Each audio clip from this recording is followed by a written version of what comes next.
कराची को पाकिस्तान क्रिकेट का हब कहा जाता है। एक ज़माना था कि पाकिस्तान क्रिकेट टीम में ज़्यादातर खिलाड़ियों की तादाद रोशनियों के शहर कराची से हुआ करती थी, लेकिन अब वक्त और हालात बदले हैं और आज वो वक्त है कि पाकिस्तान टीम में कराची के शाज़ो नादिर ही खिलाड़ी शामिल होते हैं। लेकिन इस शहर के क्रिकेट ऑर्गेनाइज़र का, स्पोर्ट्स ऑर्गेनाइज़र का किरदार हमेशा रहा है और आज भी ये एक मुसल्लमा हकीकत है।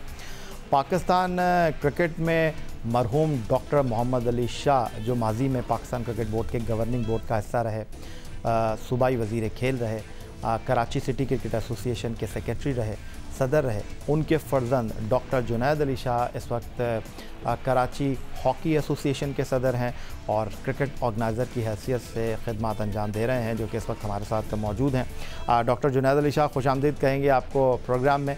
आपने हमारे लिए वक्त निकाला और रमज़ान क्रिकेट के हवाले से, और रोशनियों का शहर कराची किसी तारुफ़ का मोहताज नहीं है, लेकिन कोविड-19 ने इस रमज़ान क्रिकेट को भी जो है वो मुकम्मल ना होने दिया और पाकिस्तान सुपर लीग सीज़न 5 2020 के सेमीफ़ाइनल और फाइनल नहीं हुए और कोविड-19 की वजह से रमज़ान क्रिकेट भी इस बार मुनक्किद नहीं हो सकी और मुख्तलिफ़ शहरों से जो क्रिकेटर्स कराची आकर पूरा महीना यहाँ क़याम करते थे, उनको ये मौका मैसर नहीं आ सका।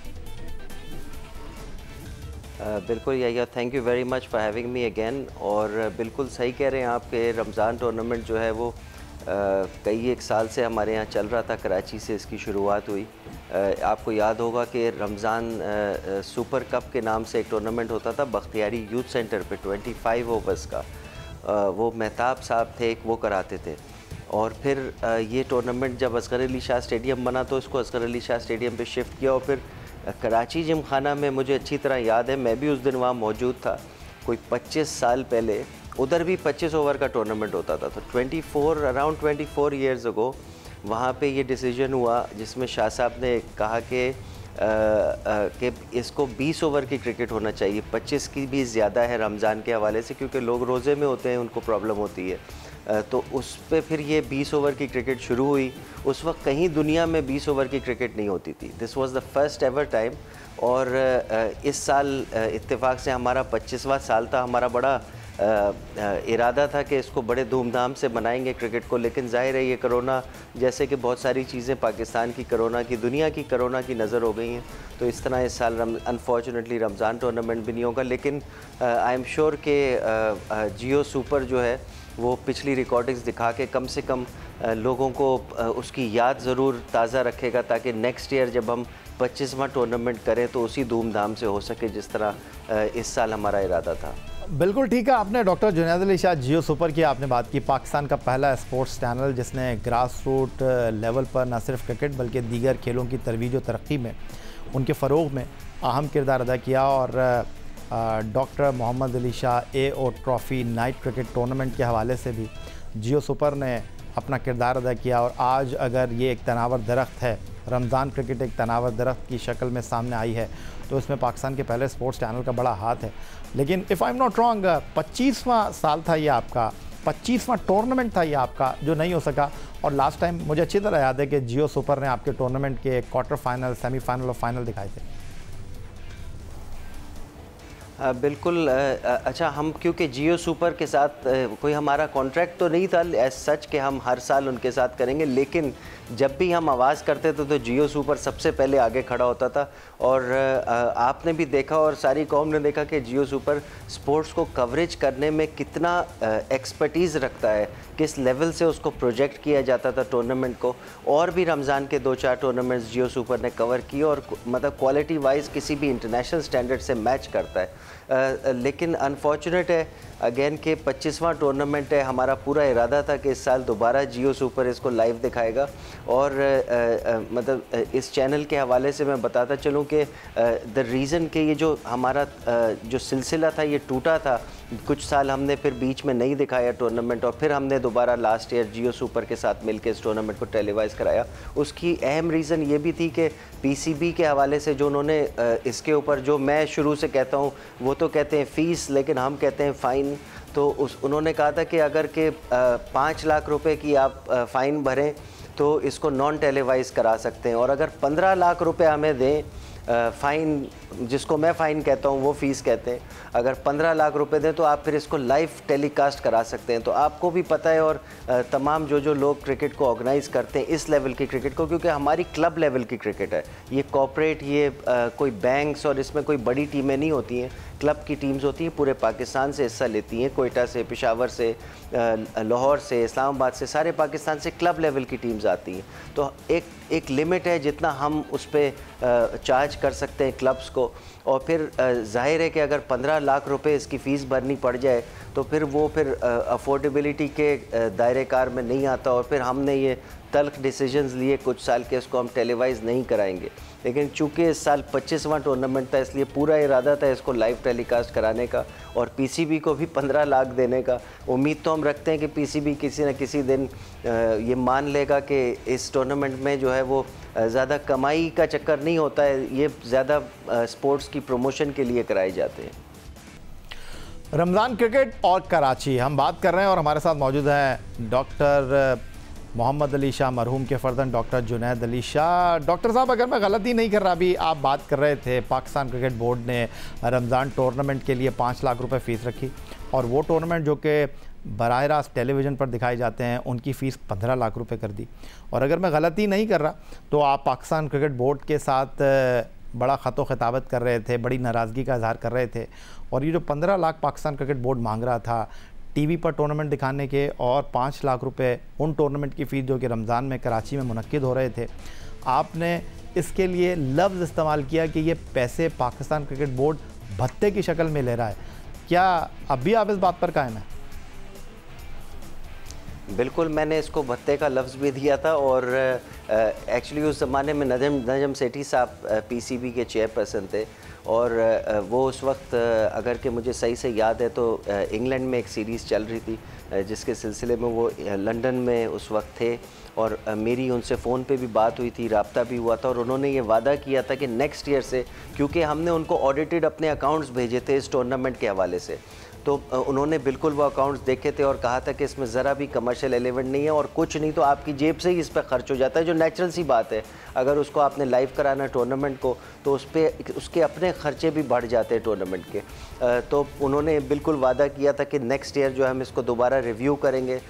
हारून रशीद साहब उस पर ज़्यादा खुश नहीं थे, वो उनको खुश करना मुश्किल होता है, हालांकि ख़ुद उन्होंने ये क्रिकेट खेली है, और इसी टूर्नामेंट से एक्चुअली वो हमारे क्लब के मेंबर थे Haroon Rasheed, when he was a test cricketer, तो जो उनका क्लब था वो एओ क्रिकेट क्लब था।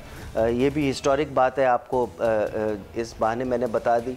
लेकिन उन्होंने बिल्कुल वादा किया था नजम सेठी ने कि नेक्स्ट ईयर ये चार्ज नहीं लगेगा, लेकिन फिर वो ही चले गए और एक नए पीसीबी के चेयरमैन आ गए और हारून रशीद वहीं बैठे रह गए। तो अनफॉर्चुनेटली फिर सारे डिसीजंस हारून भाई ने लेने थे, और उन्होंने तो ये फ़ैसला कर ही लिया था कि ये जो चार्ज है 15 लाख का भत्ता है, फ़ाइन है, जो भी इसको कह लें, ये हम लगाएंगे। तो अब देखते हैं मानी साहब नेक्स्ट ईयर क्या डिसाइड करते हैं, लेकिन मैं उम्मीद रखता हूँ कि हमारे जो क्लब लेवल के टूर्नामेंट्स हैं, कम से कम और भी टूर्नामेंट्स हैं, नाज़माबाद जिमखाना का टूर्नामेंट है, राशिद लतीफ़ का टूर्नामेंट है, बहुत सारे ऐसे टूर्नामेंट्स हैं, ये नए नाज़माबाद वाला टूर्नामेंट है, ये सब क्लब लेवल के टूर्नामेंट्स हैं। तो मैं उम्मीद रखता हूँ कि कम से कम क्लब लेवल टूर्नामेंट्स के लिए ये थोड़ा सा इसको वेव करेंगे, इस फ़ी को। डॉक्टर जुनैद अली शाह साहब, आप एक डॉक्टर भी हैं, और कुछ अर्से पहले जब आप हमारे शो में आए थे तो आपने कहा था कि पाकिस्तान क्रिकेट बोर्ड ने कोरोना वायरस के बाद जो खाली मैदानों में नेशनल स्टेडियम कराची व कदाफ़ी स्टेडियम में मैच कराया वो नहीं कराना चाहिए था। अब जब रमज़ान टूर्नामेंट नहीं हो रहा, पाकिस्तान क्रिकेट बोर्ड ने ऐलान किया है, तो एक डॉक्टर की हैसियत से क्या आप इस फैसले को सपोर्ट करते हैं? बिल्कुल, मैं क्योंकि मैं एक डॉक्टर भी हूँ और आजकल ये कोरोना की जंग में थोड़ा सा आगे भी नज़र आ रहा हूँ फ्रंट लाइंस पे, तो मैं इस बात से बिल्कुल एग्री करता हूँ कि इस साल टूर्नामेंट्स नहीं होने चाहिए जब तक ये कोरोना सेटल नहीं हो जाता, क्योंकि कोरोना का जैसा कि आप लोग भी देख रहे हैं, मीडिया पे भी देख रहे हैं, चैनल्स पे देख रहे हैं, इंटरनेशनल मीडिया पे देख रहे हैं कि कोरोना का जब तक वैक्सीन नहीं आ जाता तो ये मसला हल नहीं होगा। ये तो एक नेचुरल सी बात है। तो अब हम किसी स्टेडियम के अंदर अगर प्लेयर्स को भर दें, या अगर हम ये भी कह दें कि सिर्फ अभी पीसीबी ने आईसीसी से शायद रिक्वेस्ट डाली पिछले दिनों कि आप स्पेक्टेटर्स को इजाज़त नहीं दें, लेकिन आप जो है वो टीवी पे दिखाने, लेकिन उसमें भी देखें ना, बॉल हाथ से एक्सचेंज होती है और अगर कोई एक भी उसमें पेशेंट है, पॉजिटिव है, तो वो आराम से उन प्लेयर्स को भी फैला सकता। तो मेरे ख्याल से तो मुनासिब बात है कि इस साल किसी भी किस्म की क्रिकेट क्या कि कोई भी चीज़ नहीं होनी चाहिए। जब ओलंपिक्स जैसी चीज़ें कैंसिल हो सकती हैं तो फिर ये तो बहुत छोटा इवेंट है। लेकिन एट द सेम टाइम मैं अपनी बात पे कायम हूँ कि इस तरह की क्रिकेट जो क्लब लेवल की क्रिकेट है, यही वो एक्सपोजर पॉइंट्स होते हैं। क्योंकि मैंने ख़ुद क्रिकेट खेली है और मैं उस वक्त हम लोग जब हमें नेक्स्ट लेवल पे जाना होता था तो हम हमेशा क्लब लेवल की क्रिकेट का सहारा लेते थे। तो ये अशद ज़रूरी है क्रिकेट, और इसको आम दिनों में, कोरोना फ्री डेज़ में, तो इसको ज़बरदस्त प्रमोशन और ज़बरदस्त सरपरस्ती की ज़रूरत होती है। तो हम अपने से पूरी कोशिश करते हैं कि रमज़ान टूर्नामेंट जैसे टूर्नामेंट से हम क्लब क्रिकेट को कम से कम आबाद रखें। डॉक्टर जुनैद अली शाह साहब, आप सपोर्ट कर रहे हैं कि ठीक किया पाकिस्तान क्रिकेट बोर्ड का बेहतर एहसन इक़दाम था कि रमज़ान टूर्नामेंट नहीं हुआ, लेकिन scorers, officials, first class cricketers, उसके अलावा ग्राउंडमैन, वो तो मुतासिर हुए हैं ना इस फैसले से, रमज़ान क्रिकेट ना होने की वजह से बहुत ज़्यादा। बिल्कुल मैं एग्री करता हूँ इस बात से भी, और ये तो उन ऑर्गेनाइज़र्स की ज़िम्मेदारी है मेरे ख़्याल से जो साल साल ये टूर्नामेंट्स कराते रहें, उनकी डेफिनेटली ज़िम्मेदारी बनती है।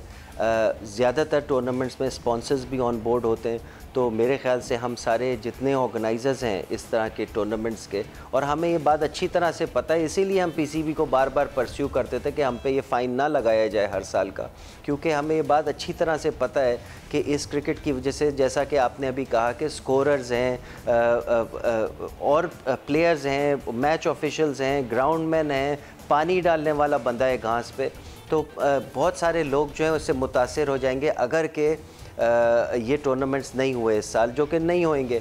तो मेरे ख्याल ये हम लोगों की ज़िम्मेदारी ऑर्गेनाइज़र्स की कि हम किसी न किसी तरह इनको सपोर्ट करें, अपने प्लेयर्स को सपोर्ट करें, अपने ग्राउंडमैन को सपोर्ट करें। मेरे ख्याल ग्राउंडमैन तो हमारे ग्राउंड पे तो एज़ नॉर्मल हमने उनको ना निकाला है, ना हमने उनकी तनख्वाहें रोकी हैं, तो वो तो एज़ नॉर्मल चल रहे हैं। लेकिन ज़्यादा इशू जो है वो प्लेयर्स और स्कोरर्स और अंपायर्स, इन लोगों का होगा। लेकिन मेरे ख्याल हमारे जैसे ऑर्गेनाइज़र्स को चाहिए कि उन्हीं स्पॉन्सर्स को दोबारा अप्रोच करें, अगर के जैसे भी हो सकता है, ज़कात है, खैरात है, जैसे भी हो सकता है, इन लोगों को लूप में लाएं और डेफिनेटली इन प्लेयर्स की भी सपोर्ट करें। Doctor Junaid Ali Shah sahab, Asghar Ali Shah cricket stadium night cricket के हवाले से, पाकिस्तान की माजी में डोमेस्टिक क्रिकेट के हवाले से एक ऐसा सेंटर रहा है जहाँ पर मुकाबले मुनक़्क़िद होते रहे हैं, और जिस तरह आपने कहा कि मुख्तलिफ़ क्रिकेट ग्राउंड्स के स्टाफ को मुश्किल सूरत हाल का सामना है, लेकिन आपने अपने लोगों को लुक आफ्टर किया है। लेकिन आम तासुर यह है कि मरहूम डॉक्टर अली शाह मरहूम की मौजूदगी में जिस अंदाज़ में एक्टिविटीज़ होती थी असगर अली शाह क्रिकेट ग्राउंड पर, या नाइट टूर्नामेंट होते थे, अब वो मयार नहीं रहा। आप इत्तेफाक करेंगे इस बात से? देखें, हर चीज़ के पीछे कुछ वजूहात होती हैं, और ये टूर्नामेंट जब हमारे यहाँ होता था शाह साहब के ज़माने में, तो फिर ये वाहिद ही टूर्नामेंट होता था उस लेवल का। एक चैनल था, एक टूर्नामेंट था, हर साल यही होता था कि ये आपका टूर्नामेंट जो है वो जियो सुपर लाइव कराएगा। तो उसके बाद से मेरे ख्याल 13, 14, 15 में दूसरे टूर्नामेंट्स ने भी जन्म लिया, और फिर अब आप देख ही रहे हैं कि पूरे शहर में और अब पाकिस्तान में, बाकी पाकिस्तान में भी ये टूर्नामेंट्स जो हैं वो अब होने लगे। जैसे कि लाहौर है, फैसलाबाद है, इसमें भी अब रमज़ान क्रिकेट आ गई है। तो ये मेरे ख्याल से क्योंकि डाइवर्सिफाई हो गया, बहुत सारे इस तरह के सच टूर्नामेंट्स अब होना शुरू हो गए, तो इसलिए थोड़ा सा ऑर्गेनाइज़र्स के लिए, प्लेयर्स के लिए, अंपायर्स के लिए, टीवी चैनल वालों के लिए ऑप्शंस अब बहुत सारी आ गई हैं, तो उसको उस लेवल पे ज़िंदा रखना जो है वो थोड़ा सा डाइल्यूट हो जाता है। लेकिन ऑफ कोर्स हम अपनी पूरी कोशिश करते हैं कि उसी लेवल का टूर्नामेंट हो। मुझे अच्छी तरह याद है कि शाह साहब ने एक टूर्नामेंट लास्ट जो कराया था, जो बड़ा कामयाबी उसमें हुई थी, जिसमें अफ़गानिस्तान की टीम फ़ाइनल जीती थी। उसके बाद आप देखें क्या हुआ कि नेक्स्ट ईयर पीसीबी ने इस पे भी शर्त लगा दी कि आप फ़ॉरेन टीम नहीं ले सकते। हालांकि हमारा पूरा इरादा था, हमारी तो विनिंग टीम थी वो लास्ट ईयर की, हमारा पूरा इरादा था कि हम दोबारा अफ़गानिस्तान को बुलाएंगे, अगर अपनी जेब से बुलाना पड़े तो भी बुलाएंगे। लेकिन फिर पीसीबी ने शर्त लगा दी कि आप इंटरनेशनल स्कोरर नहीं बुला सकते, आप इंटरनेशनल कमेंटेटर नहीं बुला सकते, जैसा कि हमारे यहाँ बांग्लादेश से और मुल्कों से कमेंटेटर्स आते थे, तो इसी तरह पीसीबी ने हमें इजाज़त नहीं दी कि आप फ़ौरन टीम आएगी तो उसकी सिक्योरिटी और सारी चीज़ें जो हमारी ज़िम्मेदारी हो जाएगी, इसलिए आप अफ़गानिस्तान जैसी टीमों को नहीं बुला सकते। तो इस तरह जो है इन टूर्नामेंट्स की वैल्यू गिरती है जैसा जैसे टाइम गुजरता है। लेकिन वही मैंने शुरू में कहा कि हमें खुद चाहिए, पीसीबी को खुद चाहिए कि इन टूर्नामेंट्स की ऐसे ही सरपरस्ती करें। अब तो हम उनको फ़ीस भी देते हैं, ऐसे ही सरपरस्ती करें जैसे वो अपने टूर्नामेंट्स की करते हैं, और इसको कामयाब बनाएं इन टूर्नामेंट्स को। चलें, ये तो आपके टूर्नामेंट के हवाले से बात होगी, रमज़ान क्रिकेट के हवाले से बात हो गई। आप फर्स्ट क्लास क्रिकेट खेले हैं पाकिस्तान में, और अवैस शाह जो इंग्लैंड के लिए बैनुल-अक़वामी क्रिकेट खेले हैं वो आपके असगर अली शाह क्रिकेट ग्राउंड पर आपके साथ खेले हैं। पाकिस्तान में फ़र्स्ट क्लास क्रिकेट भी खेले हैं। ये जो पाकिस्तान में फ़र्स्ट क्लास क्रिकेट के हवाले से गुफ्तगू हो रही है 6 टीमों का कॉन्सेप्ट के हवाले से, और गुज़िश्ता साल पाकिस्तान क्रिकेट बोर्ड ने इसको मुतारिफ़ कराया, लेकिन अभी तक बड़े तहफ़्फ़ुज़ात पाए जाते हैं। डिपार्टमेंट क्रिकेट बंद होने से बहुत सारे खिलाड़ी बेरोज़गार हो गए, उनके घरों के चूल्हे बुझ गए। पाकिस्तान क्रिकेट बोर्ड को लास्ट ईयर भी स्पॉन्सर नहीं मिला था, इस साल भी स्पॉन्सर नहीं मिला। तो ये नया फ़र्स्ट क्लास सीज़न एक फॉर्मर फ़र्स्ट क्लास क्रिकेटर की हैसियत से आपको नहीं लगता कि बोर्ड के ख़जाने पर बोझ बन जाएगा? एब्सोल्युटली, मैं उसी सफ़ में शामिल हूँ जिसने पहले दिन से बहुत शोर किया, और ये सारी चीज़ें एक्चुअली रेगुलेटेड होती हैं टॉप से। तो इसमें हमारे पीसीबी के चेयरमैन अगेन हारून रशीद जैसे लोग जो अच्छी बड़ी सीट्स पे बैठे थे, जो मशवरा देते थे हमारे प्राइम मिनिस्टर साहब को जाके कि ये जो है वो स्ट्रक्चर फॉलो करना चाहिए ऑस्ट्रेलिया का। और मैंने पहले दिन से कहा है कि ये चीज़ें तो आबादी पर कैपिटा पॉपुलेशन से कैलकुलेट होती हैं। आप ऑस्ट्रेलिया जैसी क्रिकेट वो स्ट्रक्चर यहाँ लाएं, लेकिन आप ये नहीं कह सकते कि पाकिस्तान में सिर्फ 6 टीमें होंगी, क्योंकि पाकिस्तान की आबादी और ऑस्ट्रेलिया की आबादी में कई करोड़ लोगों का फ़र्क है। तो इसी तरह से कई 100 टीमों का फ़र्क भी होना चाहिए। मैंने उस वक्त कैलकुलेट किया था कि अगर ऑस्ट्रेलियन क्रिकेट को पाकिस्तान में डुप्लिकेट करना है तो फिर हमें कम से कम 62 टीम्स चाहिए आबादी के हिसाब से पाकिस्तान में। आपने तो सिर्फ 6 टीमें बना दी। 6 टीमों में कितने प्लेयर्स की बारी आएगी, 6 टीमों से क्या पूल बनेगा बड़ा प्लेयर्स का। तो ये आने वाले वक्तों में हमें मुश्किलात का सामना इस तरह पेश होगा कि हमारे पास इनफ पूल ऑफ प्लेयर्स नहीं होगा। वही 10, 12, 15 लड़के होंगे, उन्हीं में से एक टीम बन जाया करेगी, और फिर जब वो रिटायरमेंट की तरफ जाएंगे तो फिर हम कंफ्यूज घूम रहे होंगे कि अब कहाँ से प्लेयर्स लाएँ हमने। तो आबादी के हिसाब से प्लेयर्स होते हैं ताकि सबको इक्वल अपॉर्चुनिटी मिले। ये इक्वल अपॉर्चुनिटी का लफ्ज़ पूरी दुनिया में अब लिया जाता है। अनफॉर्चुनेटली पाकिस्तान में इक्वल अपॉर्चुनिटीज़ का कोई ज़्यादा उसको ख़ास लिफ्ट नहीं कराई जाती, लेकिन इक्वल अपॉर्चुनिटी अगर आपने देनी है तो आपने पाकिस्तान में टीमें दोबारा बढ़ानी होंगी। सिर्फ 6 टीमों पे इतने सारे लोगों का कैरियर, इतने सारे लोगों की रोज़गार इससे बंधी हुई होती है, और आप कह दें कि सिर्फ 5-6 टीमें होंगी पूरे पाकिस्तान में, तो मैं समझता हूँ बहुत ही नाइंसाफ़ी है।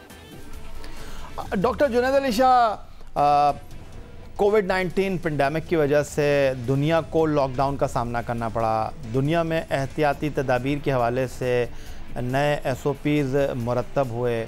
अब बॉल टैंपरिंग को इंटरनेशनल क्रिकेट काउंसिल जो है वो लीगल करने के बारे में सोच रही है, आप क्या कहते हैं? बिल्कुल, मैं भी कल ये देख के तो मेरे चेहरे पे भी कल मुस्कुराहट आ गई थी कि कहाँ के हमने इतने लोगों को जो है वो अल्लाह का एक निज़ाम है, कहाँ हमने इतने लोगों को बेइज्जत किया था बॉल टैंपरिंग पे। शाहिद आफरीदी, मुझे याद है वो एक दफ़ा उन्होंने बॉल चबा ली थी गलती से सेब की तरह, तो उन पे काफ़ी महीनों तक हम लोग तनकीद करते रहे, जो कि सही भी थी उस ज़माने में। लेकिन अब काफ़ी अजीब सी बात है कि अब ICC बॉल टेम्परिंग की इजाज़त देगा, और वो मेरे ख्याल इसीलिए कि जब आपने जैसा कि वजह फरमाया कि जब थूक नहीं लगाएंगे तो बॉल चमकेगी कैसे, चमकेगी नहीं तो स्विंग कैसे होगी, फास्ट बॉलर का तो मज़ा ही ख़त्म हो जाएगा। तो मेरे ख्याल वो इसीलिए बॉल टेम्परिंग को इजाज़त देने का सोच रहे हैं, ताकि एक तरफ से बॉल जो है ज़्यादा रफ़ हो जाए। अगर दूसरी तरफ से आप उसको इतना शाइन नहीं कर पा रहे हैं तो दूसरी उसकी जो अपोजिट साइड है, बेसिकली फास्ट बॉलिंग का ये फ़िलॉसफी है कि एक साइड को रफ़ रखें और एक साइड को शाइन रखें, तो बॉल स्विंग एयर में अच्छा होता है वेट की वजह से।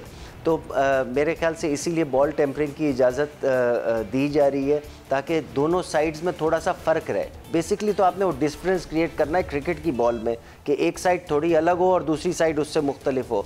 हम लोग कैसे करते थे, हम लोग थूक लगा के शाइन करते थे, रब करते थे उसको, तो एक साइड जो थी वो थोड़ी डिफरेंट रहती थी दूसरी। अगर अब उसकी इजाज़त नहीं है तो आपको कोई नया तरीका ढूंढना है दोनों साइड्स में फ़र्क रखने का, और वो है बॉल टेम्परिंग अनफॉर्चुनेटली। तो जी मैं ये देख भी रहा हूँ और देख के मुस्कुराता भी हूँ जब मैं देखता हूँ कि ICC अब इजाज़त देगा बॉल को खुरचने का। डॉक्टर जुनैद अली शाह साहब, आप हड्डियों के डॉक्टर नहीं हैं, आप फर्स्ट क्लास क्रिकेटर नहीं है साबिक, आप क्रिकेट ऑर्गेनाइज़र नहीं हैं, आप कराची हॉकी एसोसिएशन के सरबराह भी हैं।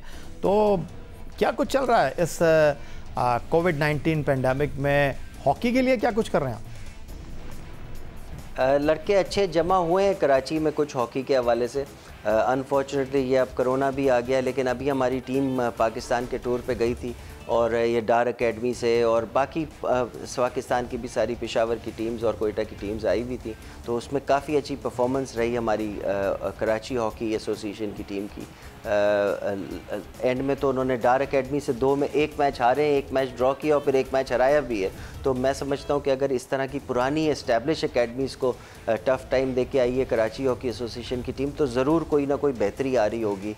अनफॉर्चुनेट है कि अब ये कोरोना आ गया तो हॉकी भी रुक गई है, लेकिन अब हम प्रोमोट कर रहे हैं, मीडिया के ज़रिए प्रोमोट कर रहे हैं कि घर में किस तरह से प्रैक्टिस करनी है, घर में किस तरह से फ़िट रहना है।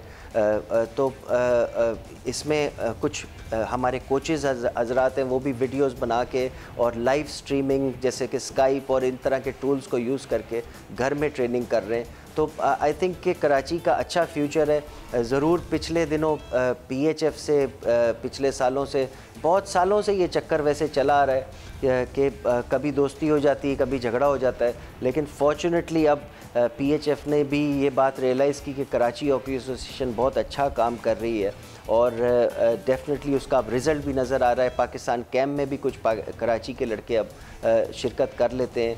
तो दोबारा से मेरे ख्याल से इस पर लाइट डाली गई है और देखा गया कि कराची एक अच्छा परफॉर्मर है तो उसकी सरपरस्ती की जाए। ये मैं तो कभी भी हक़ में नहीं हूँ कि बोगस एसोसिएशंस, क्योंकि आप कितनी बना लेंगे और जितने ये पैरेलल क्लब्स और जितनी ये पैरेलल एसोसिएशंस बनती जाएंगी उतना प्लेयर का नुकसान होता है, क्योंकि एंड में प्लेयर कंफ्यूज हो जाता है कि कौन सी एसोसिएशन से खेलना है, कौन से क्लब से खेलना है, और फिर ये बातें शुरू हो जाती हैं कि आप फ़लाँ क्लब के लड़के हैं, आप डिमका क्लब के लड़के हैं तो आपकी बारी नहीं आएगी। तो ये सब नेगेटिव चीज़ें स्पोर्ट्स में तो कम से कम इसकी गुंजाइश नहीं है। बहुत शुक्रिया आपका doctor Junaid Ali Shah, Karachi hockey association के सरबराह और मारूफ क्रिकेट ऑर्गेनाइज़र, और इसके साथ कराची में Maroof night cricket tournament doctor Mohammad Ali Shah AO trophy को इस वक्त मौका नहीं मिल सका। 25वां टूर्नामेंट उसका होता, और इस हवाले से डॉक्टर जुनैद अली शाह जो कि मरहूम डॉक्टर मोहम्मद अली शाह के फ़र्जंद हैं, हमसे गुफ्तगू कर रहे थे। और एक कदीम और जाना माना टूर्नामेंट है doctor Mohammad Ali Shah AO trophy Ramzan tournament, जो कि 25वां साल इस बार कोविड-19 पेंडेमिक की वजह से नहीं मुकम्मल कर सका। यही आज का हमारा प्रोग्राम था। ट्विटर पर आप मुझे फॉलो कर सकते हैं, फेसबुक पर हमारा पेज score.geo-news, आप हमें ईमेल कर सकते हैं score@geo.tv पर, फेसबुक पर हमारा पेज score.geo-news, जहां जाकर आप इस प्रोग्राम के क्लिप एक बार फिर देख सकते हैं। इस दुआ, इस उम्मीद, इस तवक्को के साथ कि पाकिस्तान में खेल और खिलाड़ी तरक्की करते रहें, सैयद हुसैनी को स्कोर की पूरी टीम के साथ अगले प्रोग्राम तक के लिए इजाज़त दीजिए। अल्लाह हाफ़िज़।